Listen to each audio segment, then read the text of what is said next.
Some stories can't be explained by logic. True accounts, told by ordinary people, who live through experiences that defy reason and dive deep into the unknown. Tonight, you'll hear 4 of them. Stories involving dangerous rituals, voices from beyond, disturbing encounters, and moments when darkness seemed to take control. Get ready to step into fear. Take a deep breath. And remember, what you're about to hear really happened. I'm IAN, and this is The Dark Unknown. Story 1, The Glass Game, Ouija Style. My name is Gabriel. Back in 1998, when I was a teenager, 2 friends, Miguel, Alex, and I decided to try the infamous glass game. We lived in Campinas and had always heard eerie stories about it. Our curiosity grew, so we searched online for how to play. We watched videos, read instructions, and followed everything carefully, including a prayer for protection. One morning, we skipped school and went to Miguel's house since his parents were at work. The place was old, with a naturally creepy vibe.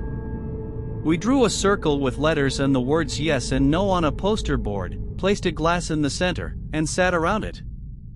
At first, it was all jokes. We asked silly questions and thought one of us was moving the glass for fun. But then, the temperature in the room dropped, and we heard a loud door slam echo through the house. We nervously asked the name of the spirit we were contacting. The glass moved and spelled, Daniel, Miguel's cousin who had died years ago. Miguel turned pale. He started asking personal questions only Daniel would know, and every answer was accurate. It no longer felt like a joke. We respectfully asked if we could end the session. The glass moved to yes, and we quickly closed everything with another prayer. The following week, we foolishly decided to try again. This time, the spirit's tone was different, more aggressive. The glass spelled stop and danger right away. We found a broken picture frame in another room, with no explanation. The windows were closed. No wind. Still, we pressed on, but the messages turned threatening, leave, death. Miga asked, why are you so angry? The glass replied, I'm not Miguel. Panic set in. The word revenge was the last thing it spelled before the glass began moving violently. We grabbed everything, threw it away, and ran without speaking a word. Since that day, we've never touched anything paranormal again. Story 2, The Voice of My Wife. It's been 5 years since I lost my wife, Fabiana. We met in college and shared a beautiful life together. Her sudden death in a car accident shattered me. The grief lingered, but I eventually learned to live with it. A few months ago, on a lazy Sunday afternoon, our favorite kind, I was sitting in the backyard with a cold beer, listening to a soccer game on the radio. Everything felt peaceful. The sun was setting, and I thought about how Fabiana always said Sundays were our day. Then the radio went silent. I fiddled with it, tapped it, nothing. That's when I heard her voice, calling my name. My body froze. It sounded exactly like her. I walked inside, following the voice, confused and scared. I reached the bedroom, nothing. But the voice had been so real. Suddenly, a loud crash came from the yard. I ran back outside and saw that a huge branch had fallen directly on the bench where I'd just been sitting, shattering it. If I hadn't gone inside. I turned the radio back on. It worked perfectly again. At that moment, I was sure Fabiana was still with me, somehow watching over me. From that day on, I felt a strange peace, as if she's still beside me. Her love, it's still protecting me. Story 3, The Skeleton on the Road. A few years ago, my friend Bruno and I were driving back from a party in Ribeirão Preto to São José do Rio Preto. It was around 3 a.m., and I was the designated driver, completely sober. The road was dark and empty, and we were trying to stay awake by chatting.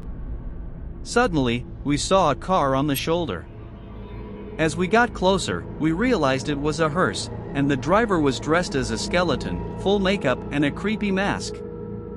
He stood completely still, staring blankly ahead. We slowed down, stunned. He didn't move or even glance at us. The air in our car turned icy. My hands were shaking on the wheel. Bruno asked, "Did you see that?" But I couldn't even speak. At the next gas station, we stopped and told the attendant what we'd seen. He looked visibly shaken. "Are you serious?" "I've worked here for years and never heard of anything like that." His reaction made it even scarier. We sat in the convenience store for a while, trying to calm down. We never went back to check. Since that night, I avoid driving long distances after dark. Some things you just don't want to see twice. Story 4, My Mother Wasn't Herself. My name is Carla. After my father died, I moved back in with my mother, Donna Helena, to keep her company. We were always very close, and everything seemed normal. One night, after dinner and some TV, I went to bed. I woke up later to a heavy weight on my bed. It was my mom sitting there, but her eyes were blank, her face twisted, and she was muttering incomprehensible words in a demonic-sounding voice. Then she started choking me. Her strength was inhuman. I couldn't scream. With all my effort, I pushed her off and ran to the bathroom, locking the door. She pounded on it and screamed in that same terrifying voice. I called my brother Daniel, and he rushed over. When he arrived, she was unconscious in the hallway, like nothing had happened. At the hospital, all tests came back normal, no physical issues, no mental illness. She had no memory of the event. We saw doctors, and even spoke with a priest, who suggested a possible possession. He came to bless the house. After that, things seemed normal again, but I was never the same. I still love my mom, but something about that night changed everything. I'll never forget the fear. These were 4 true stories, experienced by ordinary people in moments where logic simply failed.